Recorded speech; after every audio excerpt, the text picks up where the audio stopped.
Welcome to our channel Crime Loom, the place where true crime stories come alive. He was a man who lived among ordinary people, blending into society with a quiet and unassuming presence. To neighbors, co-workers, and even strangers, he seemed polite, calm, and sometimes even caring. His smile was soft, his words measured, and his gestures often considerate. No one could imagine the darkness hiding behind that gentle exterior, the obsession that consumed his thoughts or the danger that he posed to those around him. From a young age, he had been fascinated by people, particularly by the way they trusted, loved, and interacted with each other. Unlike most children who are content with games and friendships, he was drawn to the emotional lives of others. He observed their expressions, their reactions, the way they held themselves in moments of joy, fear, or sadness.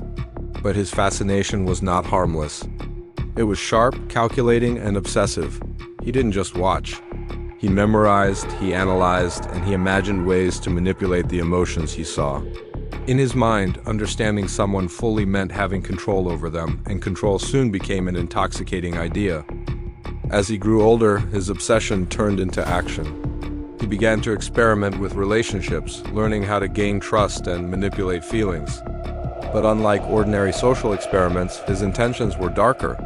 He believed he could love people in a way no one else could. To him, love was not equal partnership or care. It was dominance, control, and possession. Each connection became a test of his ability to shape another person, to bend their life to his design while convincing them it was affection. He did not strike randomly. Each victim was chosen with care, as though he were selecting a character for a story. He looked for those who were vulnerable, isolated, or easily trusting. He approached them gently, offering kindness, assistance, or companionship. To outsiders, he appeared as a kind man, always ready to help.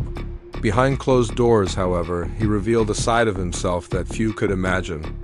He convinced himself that he was protecting his victims by controlling them, that the extreme attention he gave them was an expression of love. His methods were precise and calculated. He studied every movement, every habit, and every vulnerability. He observed when his victims left the house, who they trusted, and what small fears they carried. He learned to manipulate emotions, offering comfort and warmth at one moment and subtle intimidation at another. He was charming, persuasive, and careful to leave no immediate trace of wrongdoing. People were drawn to him, and they could not see the danger until it was too late. He kept detailed journals recording the lives of those he targeted. In his writings, he described not just the actions he took, but the emotions he believed he was inspiring. He spoke of love, devotion, and protection, though his actions often led to destruction, fear, and death. Reading his words would chill anyone, yet they also offered a window into the mind of a man who saw obsession as affection. He was meticulous in planning, but he also craved recognition, control, and the sense of power that came from knowing someone was entirely within his influence. Many of his victims did not survive, though to him survival was irrelevant. Some were harmed, some were silenced, and some vanished completely. Each victim was part of a narrative he had constructed, a story in which he was both the lover and the controller, the protector and the destroyer. The lines between care and cruelty blurred in his mind, creating a dangerous world that only he could navigate. The first signs that something was wrong came slowly. Patterns began to emerge in missing person reports, strange disappearances, and accounts from friends and family. Investigators noticed similarities. The victims were connected by encounters with a man who seemed kind, trustworthy, and unremarkable. They realized they were dealing with someone intelligent, someone who could manipulate perception and avoid suspicion. He had built a life in plain sight, hiding darkness behind a mask of charm. As law enforcement dug deeper, they uncovered the disturbing reality of his actions. Evidence suggested that he had observed, befriended, and controlled multiple victims over years. The pattern was clear. He selected, manipulated, and in many cases, destroyed the lives of those he claimed to love. Psychologists later studied him, attempting to understand the complex mixture of obsession, narcissism, and distorted affection that drove his behavior. They concluded that he craved intimacy while simultaneously seeking domination, believing the two were inseparable. Even when confronted, he remained confident in his own logic. During interviews, he spoke of his victims with a chilling calmness, framing control and destruction as acts of love. He claimed that his attention, his observation, and his interference were all forms of devotion. In court, he showed little remorse, explaining that he had only wanted to connect deeply with people, to touch their lives in ways others could not. His words horrified families and the public alike, but they also revealed the twisted rationale that had guided him for so long. The families of the victims struggled to comprehend the magnitude of his crimes.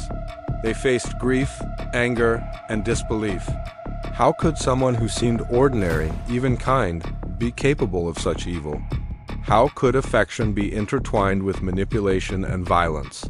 For them, the answers were painful and incomplete. They could see the charm he wielded, the subtle ways he had gained trust, and the cruel manipulation that followed. The gap between who he appeared to be and what he truly was became a source of deep confusion and sorrow. The police investigation revealed his methods in terrifying detail. He often entered the lives of his victims slowly, gaining trust over months. He listened to their fears, comforted their anxieties, and offered help when no one else would. Once trust was established, he began to manipulate emotions subtly, isolating them from friends and family, making them dependent on his guidance. Each step was calculated, designed to create a bond that seemed natural but was ultimately coercive. His crimes were not motivated by financial gain or revenge.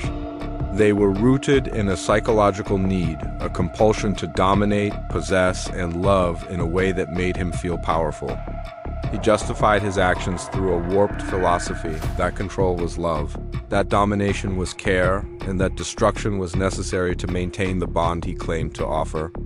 This philosophy allowed him to continue without apparent guilt, as each act reinforced his belief in his unique understanding of connection.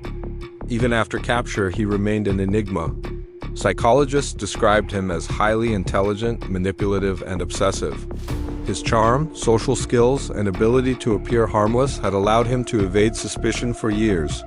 His ability to create intimacy, even in dangerous and destructive ways, was a key factor in his crimes.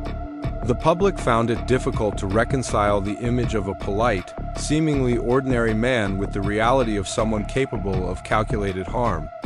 His story has been recounted in books, documentaries, and news articles, each attempting to explain how a man who claimed love could commit such horrific acts. Experts debated whether intervention was possible, whether the warning signs were missed, or whether society failed to recognize subtle manipulation that appeared as kindness. They emphasized the importance of understanding behavior that masquerades as affection, the danger of obsession, and the fine line between care and control. The killer's influence extended beyond his immediate victims. Communities were left shaken, families traumatized, and a sense of security shattered. His ability to blend in, to appear trustworthy, highlighted the frightening reality that evil can hide in plain sight. His life serves as a warning that appearances are deceptive and that charm and kindness can sometimes mask dangerous intentions. Even behind bars, he remained convinced of his own reasoning. He spoke of devotion, connection, and love, framing his actions as misunderstood acts of care. Psychologists studying him noted that his mind continued to rationalize control and destruction as affection. The paradox of his belief system was clear. He saw harm as love, manipulation as care, and possession as connection. The story of the killer who loved his victims reminds the world of the complexity of human psychology. It shows how obsession, when disguised as love, can become deadly. It warns of the danger of underestimating someone based on appearances alone. It demonstrates that charm and kindness can be tools of manipulation and that evil can exist where it is least expected. No one who encountered him could forget the duality of his nature. To the outside world, he was gentle and ordinary. To those he ensnared, he was controlling, obsessive, and deadly. The lives he touched were forever changed, not just by his actions, but by the illusion of care he created. Families, investigators, and society at large continue to grapple with the chilling reality of his crimes. Ultimately, his legacy is a story of contradiction. He claimed love but left destruction. He sought connection but caused suffering.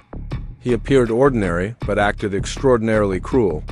His victims are remembered not only for the tragedy of their deaths, but for the human warmth, trust, and vulnerability that he manipulated. His story remains a cautionary tale, a reminder that obsession can masquerade as love, and that understanding the mind behind it is critical to preventing similar horrors. The killer who loved his victims is remembered not for remorse, not for apology, and not for repentance. He is remembered for the dangerous illusion he created, the lives he touched, and the chilling lesson he left behind, that love, when twisted by obsession, can become a force of destruction more terrifying than anyone could imagine. His story continues to fascinate and horrify, illustrating the thin line between care and control, trust and manipulation, love and obsession. Even today, the world tries to comprehend how a man who smiled, spoke gently, and offered comfort could be capable of such horrors. His tale serves as a permanent reminder of the darkness that can hide behind ordinary faces, of the danger of obsession disguised as affection, and of the importance of vigilance, awareness, and understanding the complex depths of the human mind. Subscribe to Crime Loom and join us as we unravel